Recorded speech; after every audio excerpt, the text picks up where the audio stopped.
to Part of Something Real. Okay, so I'm like, where is my coffee cup? So, this morning, God is talking about judgment. Judgment for prodigals who are narcissistic. Man, not this morning, but yesterday morning, all this narcissism stuff showed up on my phone. Now, I don't think I've ever used the word narcissist in any of my videos. Okay, so hang on, let me grab a cup of Joe. Sorry, everybody. Anyhow, so I felt like that was the Lord, you guys. Plus, He woke me up at like 3 a.m. and I looked at my phone and it was one thing after another of narcissists. Now, I have personal experience with narcissists, so um, I do I do know about narcissistic abuse and recovery. Um, that is part of my life experience. And I'm proud to say that, I wear that with a badge. Like, I have recovered, Um, so there is life after narcissistic abuse. But it'd be a journey. It'd be a healing journey to come out of that. But it's possible with God. Okay, so in this case, your prodigal, unfortunately, is a narcissist. They have not taken the steps of obedience to recover from that. They are steeped in their narcissism. Now, they could have received recovery, but they chose instead to sit at the table with demons and drink that cup.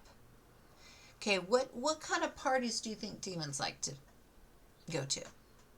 Demons like to be at parties where there is unlawful sex, and that is what your prodigal has been doing. So they thought in their narcissistic delusion, wickedness really, that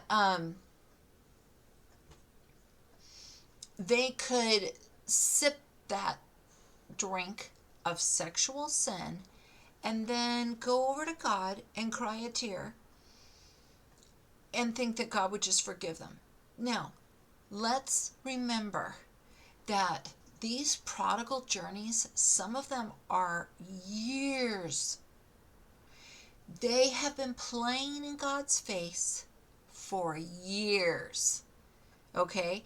And then, God, some of these prodigals prayed for a righteous, God loving, fearing wife. So some of them really wanted that. But then when God brought them you, Stander, it was like a horse rearing up. It was like, oh no, wait, I'm not ready. Oh no, I don't want to give up my lifestyle of sleeping with whomever I so choose and whatever else. They also participate in New Age and straight up witchcraft. So the prodigal doesn't want to give up sexual promiscuity and witchcraft. They are steeped in the evil realm. And that's why it took a stander. Okay, I guess that's why it took a stander. Because it's like the ones that asked the Lord for a God-fearing wife. Oh, you guys, this is just so incredible. They asked for you. They prayed for you. Then God brought you to them and they came against you. And how they come against you and they come against God is by playing in God's face, by continually doing witchcraft, continually being a voyeur, looking at pornography, trying to watch you, Stander, illegally through the spiritual realm, trying to stare at you through the mirrors in your home, using a mirror ball to watch you, look at you when you shower, look at you in your room. It's all of that. And that is not okay. I don't think there's anything funny about a peeping Tom. I think it's sick. And even if it's the one that you are praying for, even if it's your prodigal doing it, don't think that that's cute, because that is a violation of your boundaries. And when somebody's so thinking it's okay to violate your boundaries, what kind of husband are they going to make? What kind of father figure are they going to make? They need to recognize that as absolutely unethical. So, yeah, you guys, if you know that your prodigal has done that, really just work on those prayers for a while, undoing their desire for illegal gain. Because that's gaining access to the bride, whether it's a woman or a man. It's illegal access. It's thief. It's being a thief. It's stealing. And I know that some of the prodigals, God has showed me that they are pirates. He's mentioned that to me, I don't know, like 5 times in the last few years, that there is a pirate element to some of the prodigals. They steal. Okay? Stealing access to you, looking at your nude body when you're in the shower, walking into the shower, whatever. That is stealing from Father God and you. Hmm. And you might think, oh, that's kind of, naughty. Oh, that's kind of fun. That's kind of naughty. It is, despite what you think, if you think that, it is unethical. This is a person who flouts God's ways, because this is all in the Bible. Divination, trying to look into the future, trying to astral project, trying to look at you through different devices. That is divination, you guys. That's witchcraft. So if you know that your prodigal does that, that is witchcraft. You are being spied on. So you need to renounce, denounce, divorce that from happening. Anoint your bedroom mirrors, your bathroom mirrors. Anoint your home, and you cast that down and you shut down those doors. Okay? Your prodigal is basically saying, I want access to you without any responsibility. I don't want to have to be, like a husband to you, because I'm busy over here getting something on the side. So I just want to watch you while I do this other thing over here. I want it all. And that's why God has called them pirates, the ones that this video is for. Okay? They steal through voyeurism, through watching pornography. They don't want to be stand-up men. So you're going to have nothing to do with these people until the day comes, hopefully, God willing, they will become stand-up men. Until that time, you just pray from afar and you be about your own business. Okay, so today God is talking about judgment. Oh boy, and just narcissism, and how these people think that they're a God unto themselves. They feel like they can get away with anything, that they can manipulate God. They think that they can cheat on you, Stander, with everything in the kitchen sink, okay? And then go to God and, have the tear, and God will forgive them. And remember, for years and years and years, God's been working with them. It can go back 20 years. Okay. And then how did this even start? How it started is that, for whom this applies to, the Stander's mother. So now I'm talking to situation where the Stander is the prodigal is a man. Sorry, the prodigal's a man, and the prodigal's mother was into Tammuz. So you can look this up in one of the books of the prophets. I don't remember which one. I think it might be Isaiah. The mother would have sex with demons. I saw two demons would come in and pleasure the mother. Now, why does a person go to Tammuz? Well, in the case of the Old Testament Bible, the book of Isaiah, I believe, they say that the women were neglected by their priests' husbands. God, how weird is this? So the priests be hanging out in the temple all day with each other. Why would men do that? I'm going to tell you, I believe that there was homosexuality going on in the Jewish temple with these priests who were there all night. Not only were they there during the day, but they began to spend the night at the temple. Why would they do that when they have families? Why would you do that when you have a wife at home? Why? And I personally think, and I may have even read a commentary on that, I honestly don't remember, but right now I'm saying that I believe that there was homosexuality and there was definite adultery going on. Regardless if it was homosexuality, adultery, same sex or opposing sex adultery, the men had abandoned their wives. They had abandoned them for the pursuit of work, for the pursuit of sexual gain outside of the marriage.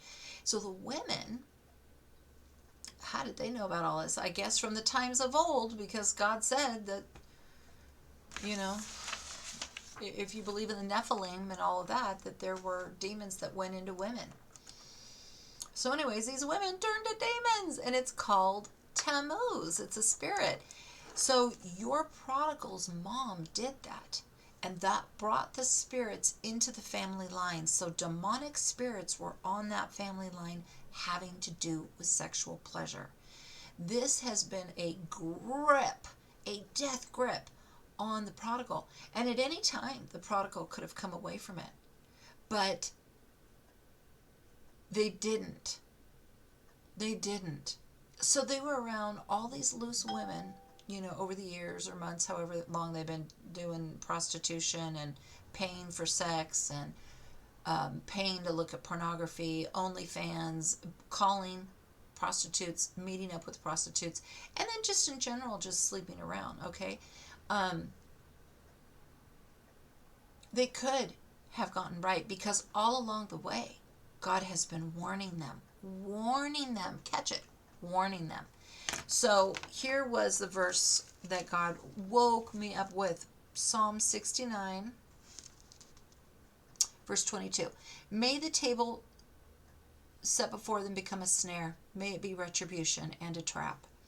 May their eyes be darkened so they cannot see. May their backs be bent over forever.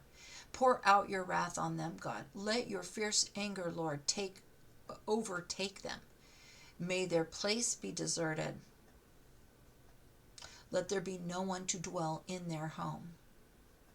Okay, we'll stop there. So many scriptures God led me to this morning about judgment, plus all the messages that he was giving me about narcissists. So, you know, narcissism is no joke. It's absolutely demonic. It is demonic. And and it runs in family. It has to do with spirits in the family line. It has to do with things that happened when your prodigal was little. Let me get to this and let me explain another vision that I saw. So gross. Okay, sorry. I'm sorry, prodigals, if you're watching, but you know this is not pretty, okay? What you need to do is just simply face up to it and call out to God for mercy and grace and to help you get out, to cleanse you of the narcissistic spirits, of the spirits of Tammuz on your family life, the spirits of sexual promiscuity and perversion. We're talking same-sex attraction, we're talking bestiality, everything, prostitution, promiscuity. All those spirits, you've got to call out to God to take you through the full deliverance and healing process, and he will. Of course he will. That's his desire for you, prodigal, or you will never get the favor to be with a daughter of God who is a pillar, right? She is an oak by the river. She is an ivory pillar carved in the house of God. You're never going to be able to touch, sniff, or sense the favor it takes to garner that woman or man, unless you are clean. You can't get to that person until you're clean. Okay, so let me just quickly say the table that has been set before them, they thought that they could drink that demonic cup of wine, the partying, the orgies, the sex with multiple partners. They thought they could do that and get away with it. They thought that they could go to flop houses that are same-sex flop houses. They exist. Or of whatever, a house of prostitution. They use apps on their phone, hookup apps, so that they can hook up with people out of town. So that, nobody in town will know. So that they can have this lifestyle on the down low. That is who you are dealing with. Okay, but the table is now retribution and a trap. So God is trapping them at the table that they refuse to leave. Maybe they left it for a little while, rededicated their lives to God, but then they got lured right back into the table. How do they get lured back in so easily?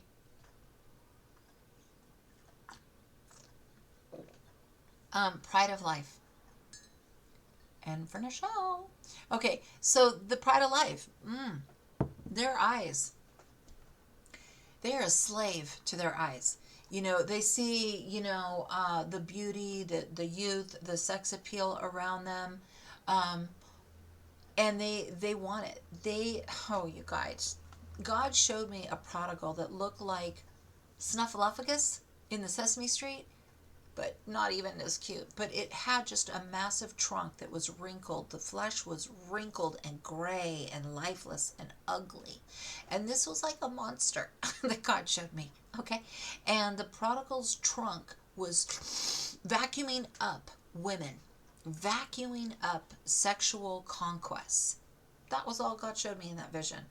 How gross is that, you guys? If you are a prodigal, you need to know that's how God sees what you're doing. He doesn't think it's macho. Or if you're a woman, he doesn't think that your male conquests are cool. He thinks it's monstrous. That is how God sees sexual sin. But these people, in their conceit, in their arrogance, think that it's all good, but God looks at that like it's monstrous. So the table is now a trap. So they thought they could have a little bit at that table and then go to God's table and ask for blessing. And God is laughing in their face, just the way they have been laughing in the face of God. They have a hurt coming their way, that we couldn't even in our creative minds, standards, male and female standards out there, you can't even come up with a slap back the way God is. God's about ready to slap these people in ways that we can't even. But this talks about a total loss of vitality, period, and they may be going home. No one is going to live in their dwelling. Their house is going to be vacant. Why is their house vacant? Because they're not living there anymore. Because they have gone on. So some of them are going to go on. Okay, this is a confirmation because not even a week ago, I went down the street so my dog could have a little doggy visit with my friend's dog, and my friend had passed on. New people living in her house.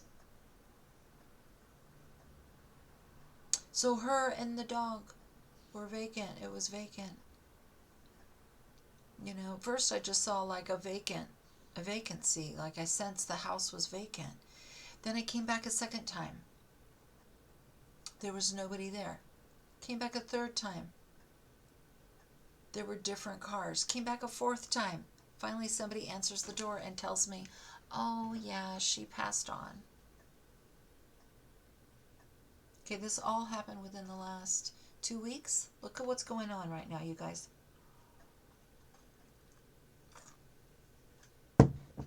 So, stander. Check out my next video on the stander is given an attaboy, attagirl. Stander, you have completed your assignment.